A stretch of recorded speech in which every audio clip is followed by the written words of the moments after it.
Hello. How are you? I'm good, thank you. Yourself? Oh, I'm good. I want to welcome you to your first session. Thank you. I'll introduce myself and then we'll get into some other stuff. So my name is Talia. I got my MSW through Laurier, and I've been doing counseling for about 5 years. I've been working for one family for the past 3 years, and I worked some other places before that, and I've been in the field working otherwise non-counseling type jobs for about 10 or 15 years. So yeah, I'm here and I'm ready to invite you into the space. I just want to cover a few things before we get into it. I have my note with me. Sometimes I just take notes throughout the session with clients if that's something that you're comfortable with. Just something for me to refer to later on and for next sessions to jog my memory on everything that's been said and genograms and anything like that that I need to write up. If at all during our session you need to take a break, just let me know. Please let me know beforehand, but that's more than fine. If you need to get water, if you need to use the washroom, then it's just down the hall on the left. I have my little box of tricks here, little sensory toys and stuff like that if you feel like you need something to keep your hands occupied or anything to make you feel a little bit more comfortable. I know it can be kind of stressful sometimes, meeting and working with somebody new, so there you go. Sometimes that's helpful for people. This definitely reduces my anxiety a little. Good, good. Yeah, before we turn the conversation to you, I just want to talk about confidentiality.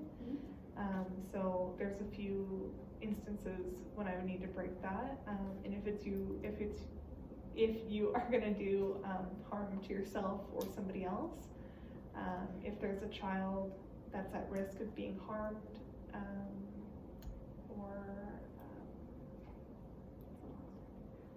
or if the court is asking me for my notes, then I need to hand that over to them. Okay, I'm going to turn the conversation over to you now, and I just want to ask you what's brought you in today. Sure. There's a couple of things that have brought me in, but I want to say the main one being that I just recently turned 22, and I am getting this sense of not belonging / not knowing where I kind of fit in with the world. The reason being that I am of Polish descent, and I'm the first generation Polish Canadian. Yep. And it's been really hard with maintaining my own culture, but also learning up in the Canadian culture, because to me, both of those are my culture, and it's not like I belong to one simple one. But it's been hard with trying to figure it out, because I have my Canadian friends that will be like, oh, but you're Canadian, you've been here for so long, you've never even gone back to Poland. And then I'll have my Polish mom and family that will be like, but you're Polish, you'll always be Polish, even if you don't go back, it doesn't matter kind of thing. Okay. So it's just trying to figure that out, and it's just, I've moved away from home just because of where I'm going to school right now, and they're currently up in Windsor, which is quite a bit of a drive from us, all the way up from Toronto. So trying to maneuver that. I haven't been able to go home just due to working and trying to be in school, but also just COVID, and we have very high cases in Toronto and they don't as much in Windsor, so it's just trying to make sure that they're safe and I'm also safe in a sense. Yeah, wow. Okay, so there's a couple points there, and we'll definitely talk about a little bit more about your family, and you talked about being Polish and kind of trying to navigate your identity.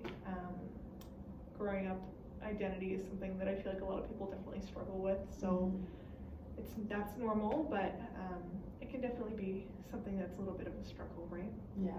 It's always been something I've struggled with, so yeah, definitely can be.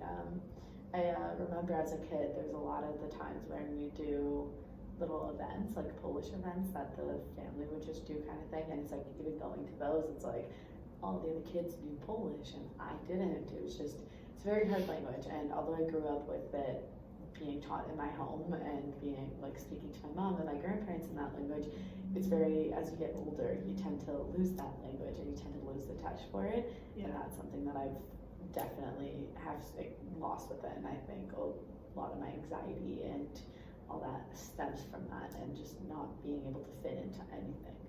Yeah, that is hard.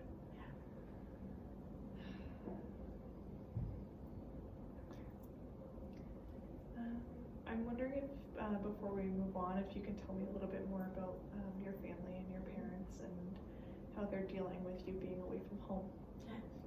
Well, I have 2 sisters, 1 brother, and there's me. I am the oldest, so leaving them and leaving them and moving out was, to them, it was a huge shock because they didn't expect me to do that. And I feel devastated for leaving them and leaving my siblings in the sense, and my parents' care, although it was great care while I was growing up and everything. They don't understand the Canadian mentality, and they don't understand the Canadian culture, so such as mental illnesses to them, that doesn't exist. So growing up with anxiety and depression, for them it was like, well, why are you depressed? You have a roof over your house, you have food in your mouth, and it's like, well, it stems from a little bit more than that, but you get the gist of it. So it's I'm feeling a sense of regret that I have left my siblings to grow up with that without a sense of direction from me, who kind of understands a little bit of something of that sort. Yeah. Do you feel like you'll be able to be there for your siblings a little bit, since you are the oldest and you have been through what they're about to go through already? Mm-hmm. Yes and no. I feel like if I was a lot closer to home, it would be a little, like I could, but because I'm so far away from home, it's very difficult. Just like traveling there, it's like you have to make the time, and Toronto's already so expensive to live in. It's whatever time I do have from school, it's like, oh, you're working it away, you're trying to fit income so that way you're not out on the street, or you're not at a house in a sense. So it's definitely something I'm gonna have to think about and just figure it out. But I know that moving to Toronto was the right thing that I've done for my own mental health, but also just for my parents. Like, it's good for them to learn life without me, kind of thing, and just experience it that way.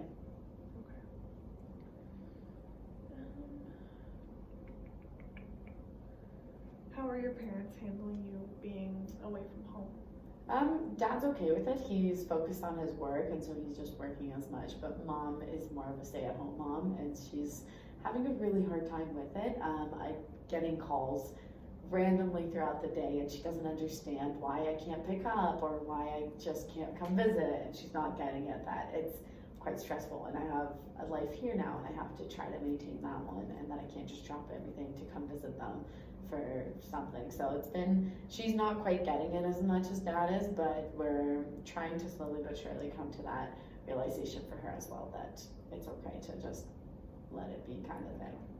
Yeah, it must be a big shock for her. Mm-hmm. Especially her first baby, right? So yeah, that's fair. You said that your mom's calling you a lot. Yeah. She's like on your case a little bit. Do you want to talk about that?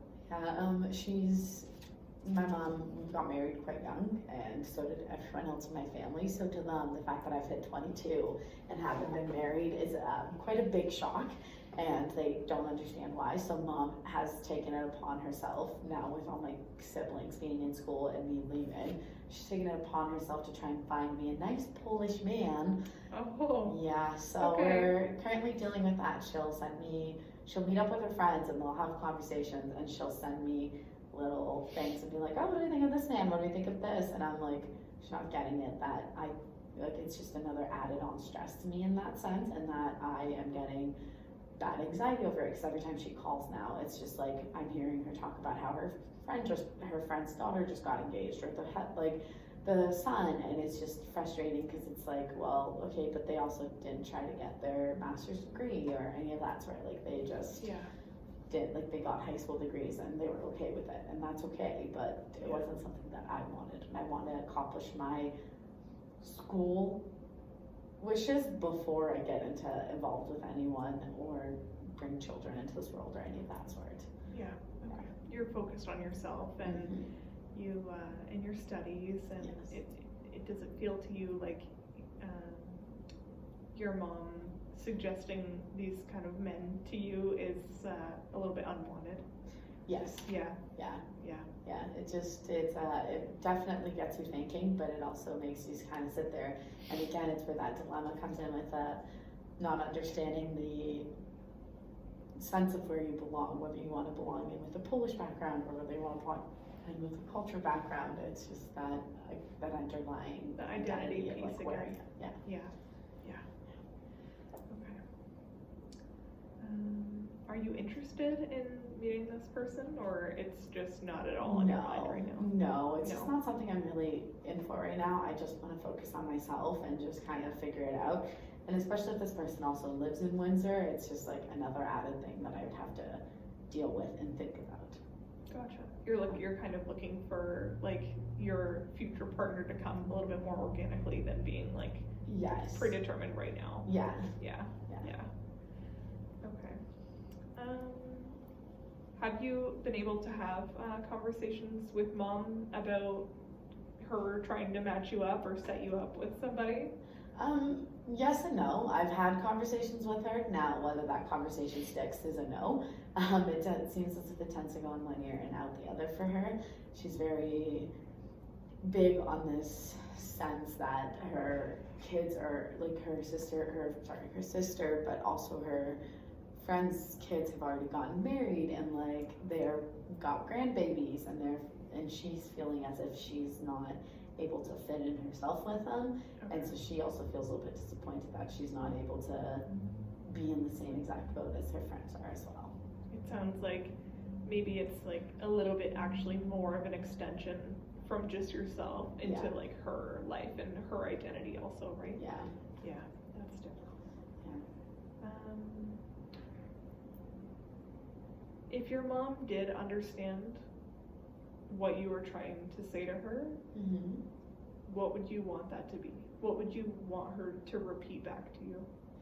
I'd want her to hear my concerns and hear my thoughts and understand that what I want is to finish school, and therefore that means stop dangling the carrot and saying like, hey, but you could also like be with this person or that person, because it's not something that I genuinely want right now. It's just like I want to focus on my schooling, and I want her to be able to understand that and realize that that's what I want. Yeah.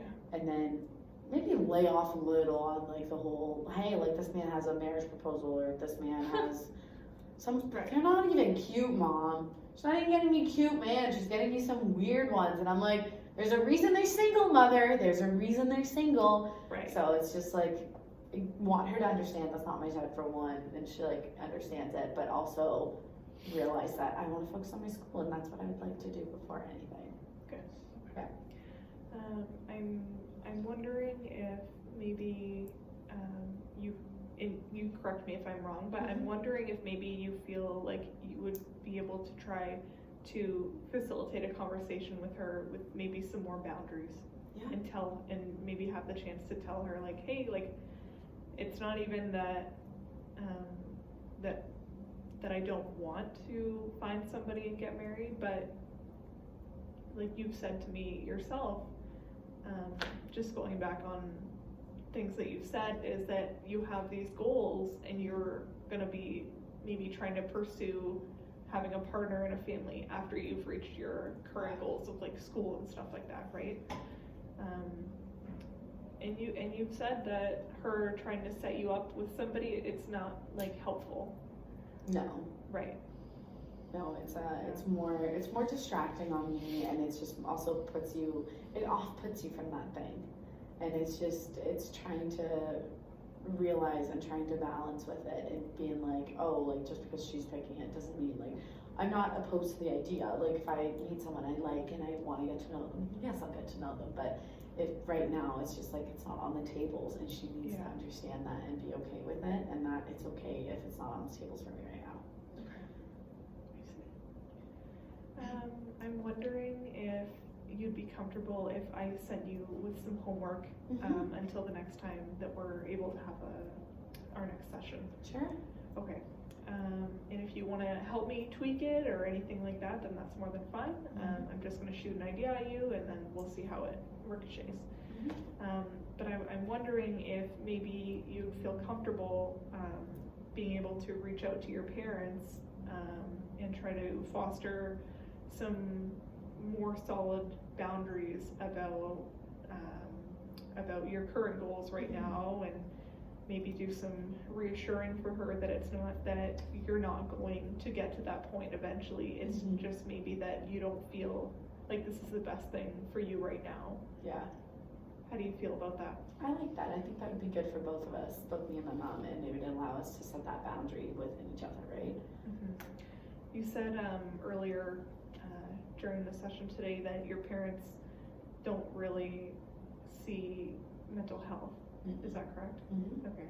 I'm wondering if, and how comfortable that you'd feel if, without like coming out and saying something about your mental health, or using the words mental health, if that's something that I don't think that they believe in, anxiety and depression. If during your conversation, if you feel like, while making boundaries, if you could say, when you say these things to me, it makes me feel like this.